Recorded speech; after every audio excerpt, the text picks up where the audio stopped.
Yo, what's up guys, it's BradytheBard here bringing you tips and tricks video number 2. In this video I've decided to go more in depth about one topic and I'm gonna try to tell you absolutely everything I know about Bard's ability Magical Journey. I'll start off with some general stuff that you will use every game and then go into more advanced strategies. Some of those aren't actually useful, but they do make for some fancy plays.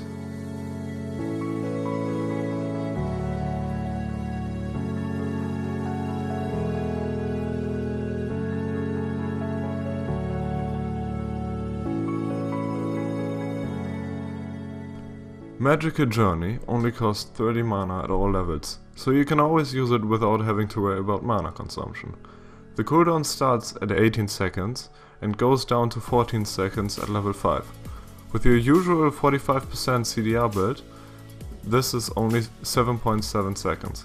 The journey stays for 10 seconds. This means that you can have multiple journeys out at the same time. In Earth, the cooldown at max level is only 2.8 seconds.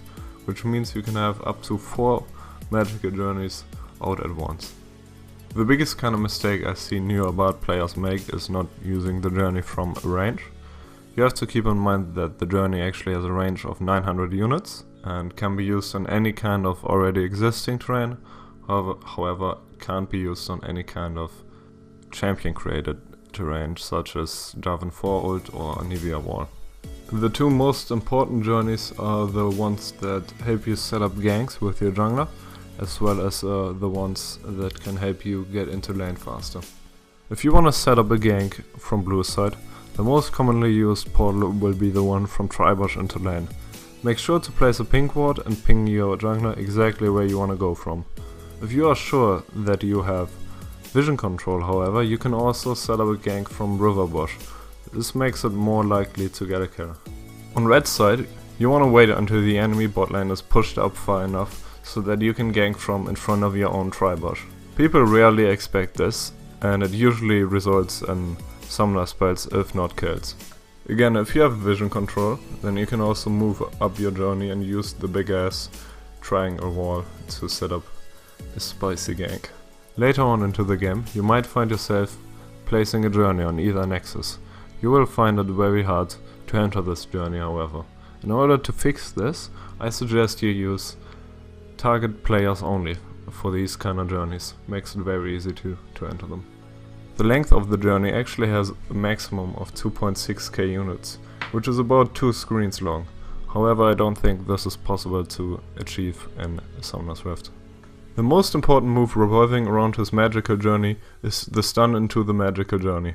You can stun someone that is in the wall, and you don't have to wait until they come out. This is what makes Bard extremely hard to kill and even more fun to play. The stun duration starts as soon as you hit them in the wall, and they come out stunned. If you hear multiple people entering the journey, do not do this. Only the first person will be stunned, as they are instantly stunned against the wall that they are in. You have to wait until both people have left the journey in order to stun both.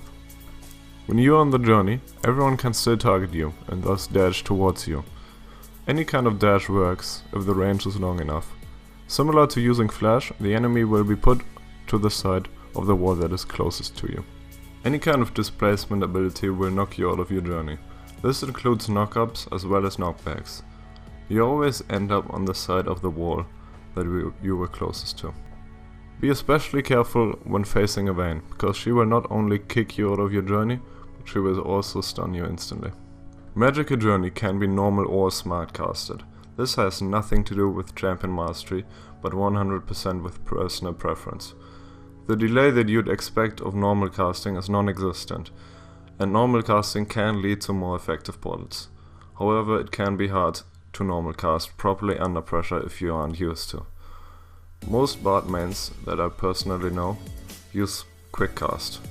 However, some of the most known Bard pros or ex-pros, including Matt, Ephremo and Crappo, all use normal cast. Similar to Cosmic Binding, Magical Journey cannot be casted on your own base portals. However, it can be casted on the enemy base portal. Here you see me beautifully baiting an enemy with my favorite personal bait. Magical Journey used to be a reliable escape, but someone decided that it's a dash. So the new Casio W denies you entry, but won't stop you once you're inside of the journey. And Poppy's Steadfast Presence will knock you out of it once, although you can just re-enter it quickly. The first of the more advanced kind of stuff, which you will still do pretty regularly, is predicting enemy flashes with your journey. In theory this is easy to do, but only if you don't forget about it. You can usually just get away with placing a journey next to the enemy right as they are about to flash, because they won't expect it. The earlier you make the portal, the more time your team has to react to it. Make sure not to place it too early though, as they'll just take it and flash over the next wall. Also try and always time enemy flashes to make sure that they actually have it up. If you do decide to quick cast the journey, check out this quick guide about making better portals that a friend of mine Bardie made. To sum it up, you want to point your cursor at the point that you want the journey to go through to create more efficient portals. Generally, try not to point it at the beginning of the portal, but more to the end. Link to the guide will be in the description, so have a look at it. Using your journey in teamfights can be difficult and definitely isn't necessary. It is ineffective to use it for PL, because in teamfight situations your teammates won't have enough time to react to you opening a portal. When fighting in the jungle, you can use journey to get behind their team for a good flank. Only do this at the end of a teamfight though, when you are sure that your carries are safe, because your primary focus should be on PL. Lastly, you can use your journey to effectively engage a fight after throwing out a successful ult. While in lane, use your shrines to set up an easier escape journey in case of a gank. Shrines give you 50% bonus move speed, so if you are pushing the enemy in, you can set some shrines up to make for a faster way to the portal to safety. You can instantly enter a magical journey from range by flashing into it. Do this by creating the journey first, then flashing, not flashing and then opening the journey, because the cast time will more than likely mess you up. The journey can be used to dodge skill shots. Traveling through the journey is faster than running, so entering a journey is a more reliable way to dodge a skill shot. Because of the cast time, you will usually have to predict whatever is about to be thrown at you though. You can also dodge CC duration with the journey. With this I mean getting CC'd right after entering the journey. Since you can't do anything in the journey anyways, and it's not a displacement, you will keep on flying through to the end. This is easiest with targeted hard CC such as Twisted Fate's gold card or Annie's Q ability.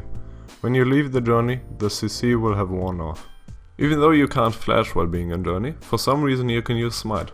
If you open a journey at either Dragon or Baron Pit Wall, this opens the possibility for amazing steals.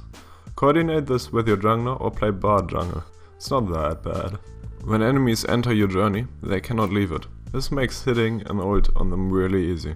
Only do this if more than 2 enemies enter the journey or your cosmic binding is on cooldown, because otherwise hitting a Q is always better than ulting the enemy. Keep in mind that they'll go to the end of the journey even if they are in stasis though. You can also ult yourself and take the journey afterwards. This is a bit tricky to pull off, but it's possible even with journey or normal cast. Try this in a custom game first if you want to use it in actual games.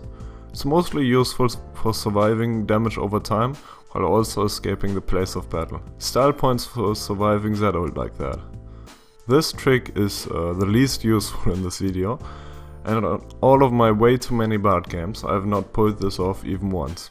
It looks hella fancy though, let's be honest. Alright, I got one last trick. It is somewhat easy to trick enemy melees into entering the journey. If you go into a bush, the person will most likely spam right click to hit you as soon as possible. If you open a journey just as they arrive, they are very likely to click on it. Make sure to make the journey next to a tower or your team or even the fountain. Thanks for watching, I hope you learned something useful. Shout out to Chris and Bardie for being extremely helpful. Also thank you to 300 people already having subscribed to this YouTube channel in such a short amount of time. Other people on the team have already expressed their interest in creating a similar video to this about Tempered Fate, and if that doesn't work out, you'll just have to listen to my voice again. We are also planning on making one proper introduction video for everyone on the team, as well as further top 5 videos, so keep on sending in clips, it really helps a lot. Thanks.